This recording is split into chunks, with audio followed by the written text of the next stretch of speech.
Hello everyone, कैसे हैं आप सब मेरे प्यारे बच्चों। मैं हूं गुलाब और आज आप सभी के लिए लेकर आया हूं मैं बहुत ही महत्वपूर्ण बच्चों प्रश्न जो आपके बोर्ड एग्जाम में बच्चों, यह प्रश्न बहुत बहुत बहुत ज़्यादा आने का चांस है। ओके बच्चों, तो यह प्रश्न बच्चों एसएसटी का है, सामाजिक विज्ञान का है, ठीक है। और देखिए बच्चों, ये जो प्रश्न है बच्चों ना, ये 58 है आपका। ओके बच्चों, हमने पिछली वीडियो में क्या कर किए हैं, तो बच्चों हमने 57 क्वेश्चन कर चुके हैं। ओके बच्चों, अगर आप लोग अभी तक नहीं देखे हैं तो पिछली वीडियो को जरूर देखिए, क्योंकि उनमें भी आपके बहुत ही महत्वपूर्ण प्रश्न है बच्चों। तो चलिए बिना देर के शुरू करते हैं हम लोग इस 58 प्रश्न को। ओके बच्चों, देखिए तो मेरे प्यारे बच्चों, ये प्रश्न कह रहा है आपका, भारत छोड़ो आंदोलन किसने चलाया, इसके कोई दो कारण बताइए। ठीक है बच्चों, देख लेते हैं हम लोग कि भारत छोड़ो आंदोलन किसने चलाया था, इसके दो रीज़न क्या हैं। देखिए, तो भारत छोड़ो आंदोलन महात्मा गांधी ने चलाया था, इसके दो कारण निम्न हैं। ओके बच्चों, तो भारत छोड़ो आंदोलन किसने चलाया था, तो बच्चों महात्मा गांधी ने चलाए थे। ठीक है बच्चों, ठीक है। इसके दो रीजन कौन कौन से हैं बच्चों, देखिए तो इसके दो रीजन, यानी पहला रीजन क्या है बच्चों, तो पहला रीजन है इस आंदोलन का लक्ष्य भारत से ब्रिटिश साम्राज्य को समाप्त करना। ओके बच्चों, यानी ब्रिटिश साम्राज्य था ना बच्चों, जो ब्रिटेन के जो सरकारी, जैसे कि जो ब्रिटेन लोग जो थे, ठीक है, जो ब्रिटिश के जो लोग थे, जो उनका शासन यहाँ पर था, उनको ख़त्म करना था। ओके बच्चों, ठीक है। अब सेकेंड देख लेते हैं। द्वितीय विश्व युद्ध के परिणाम स्वरूप अर्थव्यवस्था की स्थिति काफ़ी खराब हो गई थी। ओके बच्चों, यानी कि भारत छोड़ो आंदोलन किसने चलाया गया था, तो बच्चों द्वितीय विश्व युद्ध के बाद क्या हो गया था, तो द्वितीय विश्व युद्ध के बाद अर्थव्यवस्था यानी कि इकोनॉमिक्स की स्थिति बहुत काफ़ी ख़राब हो गई थी। लोगों को कुछ खाने के लिए नहीं था। ठीक ना बच्चों, वो पूरे एकदम एकदम हताश हो गए थे पूरा वो लोग।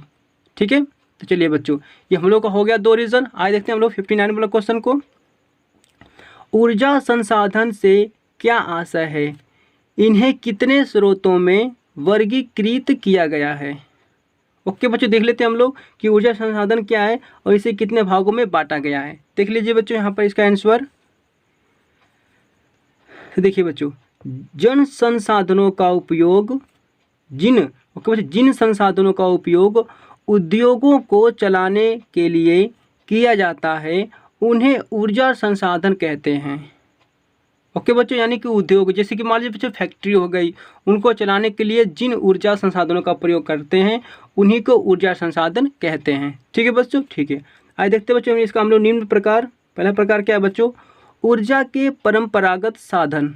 तो बच्चों परंपरागत साधन कौन से हैं, देख लेते हैं। देखिए, इसमें लकड़ी, कोयला, पेट्रोलियम, प्राकृतिक गैस तथा विद्युत आदि सम्मिलित हैं। ओके बच्चों, यानी कि आपका लकड़ी, कोयला, पेट्रोलियम, प्राकृतिक गैस, विद्युत, ये सभी क्या है बच्चों, तो ये सभी आपके ऊर्जा के परंपरागत साधन होते हैं। ओके बच्चों, चलिए देख लेते हैं हम लोग अगला यहाँ पर। देखिए बच्चों, ऊर्जा के गैर परंपरागत साधन। ओके बच्चों, ये सेकेंड पॉइंट है आपका।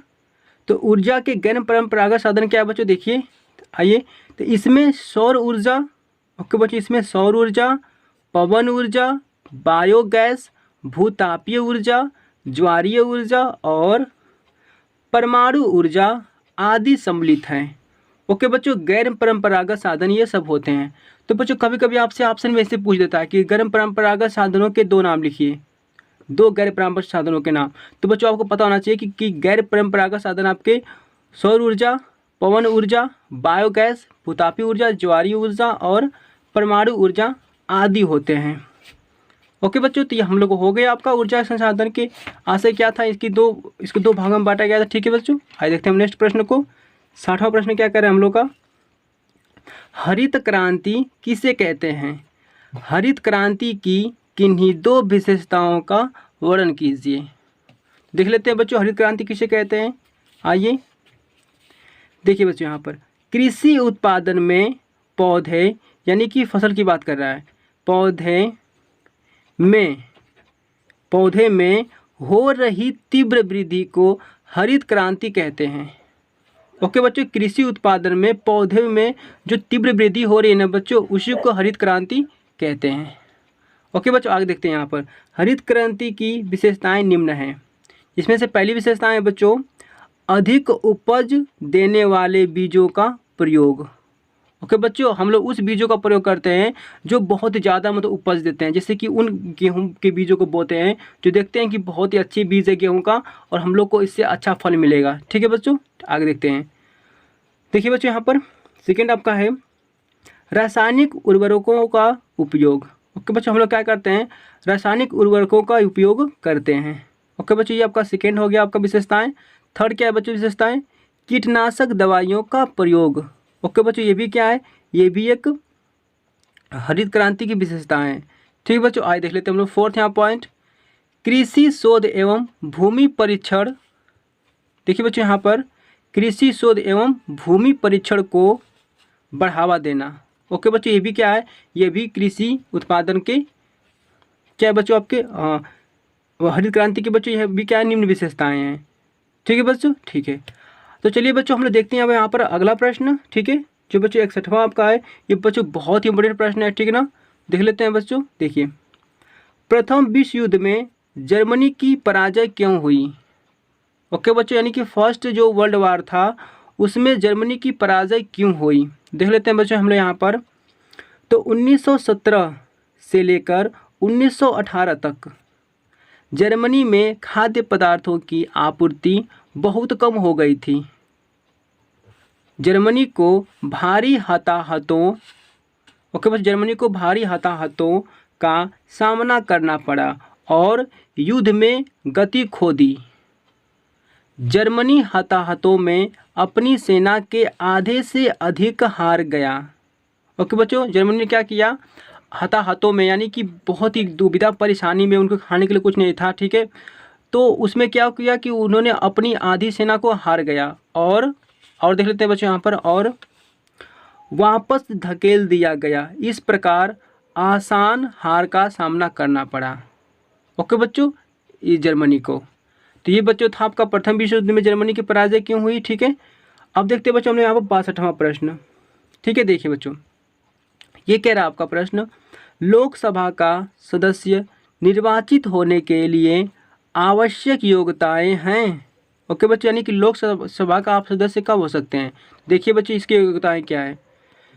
तो लोकसभा का संसद सदस्य के रूप में चुने जाने के लिए एक व्यक्ति को भारत का नागरिक होना चाहिए। ओके बच्चों, यानी कि वो भारत का होना चाहिए।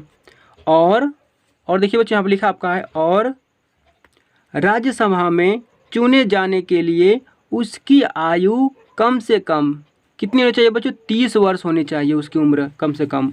और लोकसभा के मामले में कम से कम कितनी बच्चों, 25 वर्ष होनी चाहिए।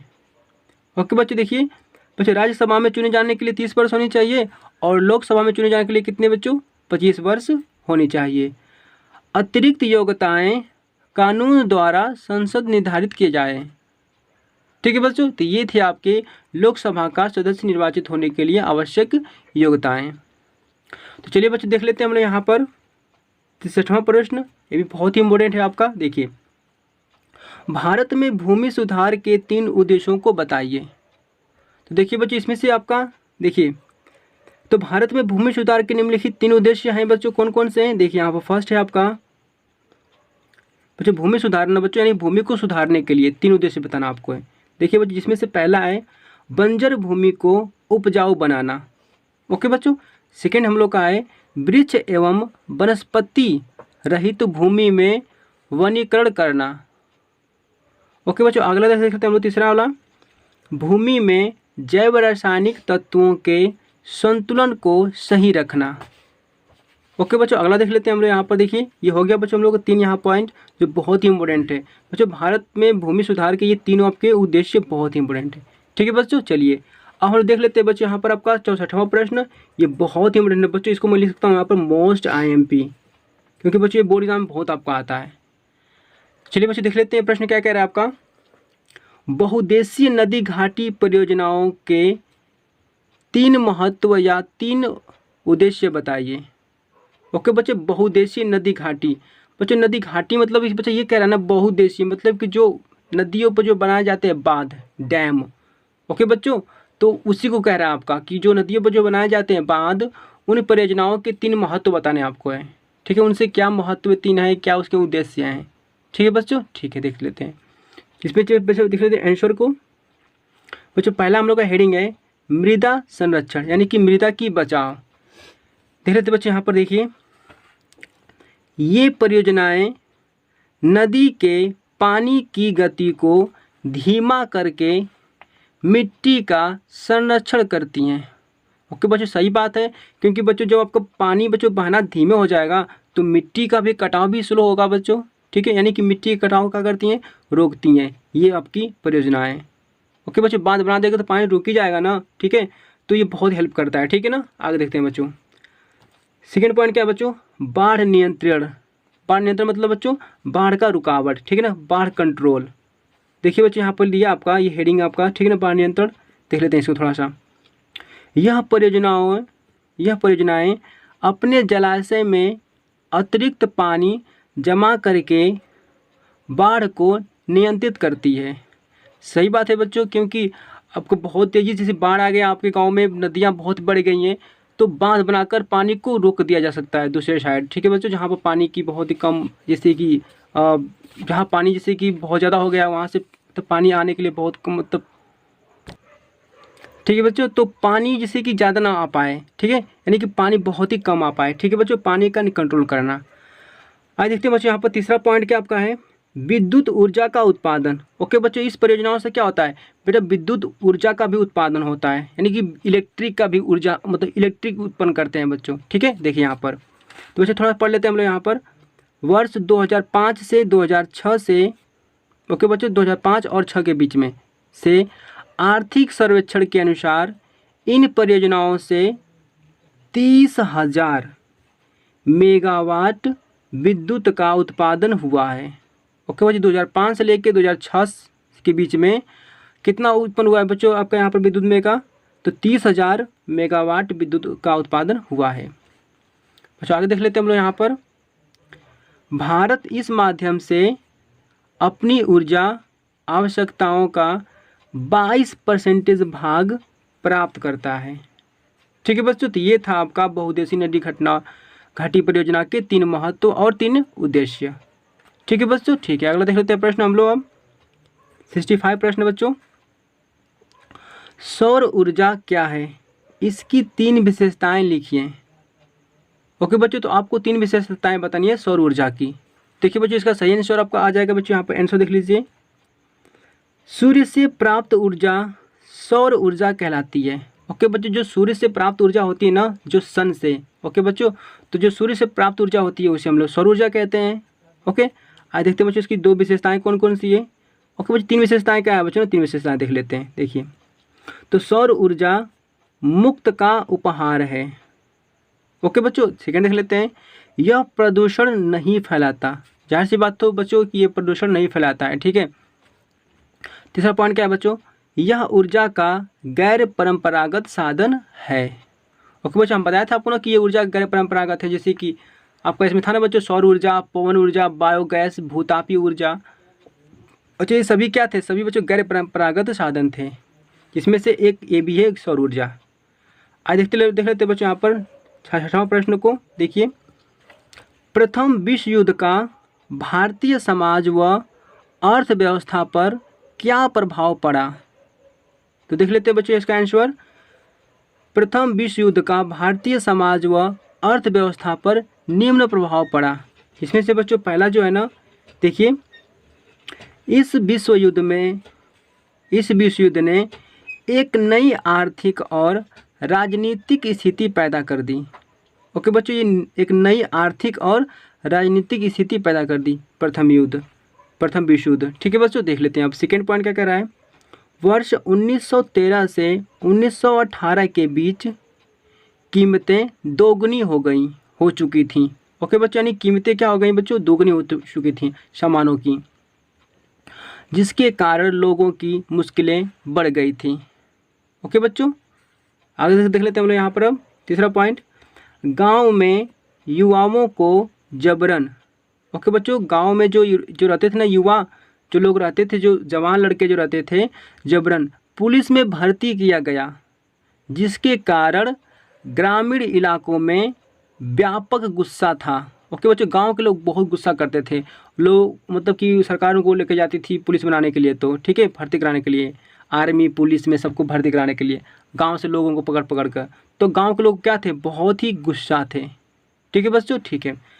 तो चलिए बच्चों, आज के लिए बस इतना ही। देखते हैं नेक्स्ट वीडियो में हम लोग उपभोक्ता के किन्हीं 3 अधिकारों का वर्णन। बच्चों ये प्रश्न आपका बहुत ही इंपॉर्टेंट है बच्चों, नेक्स्ट वीडियो में आप जरूर देखिएगा। मिलते हैं नेक्स्ट वीडियो में। थैंक यू बच्चों।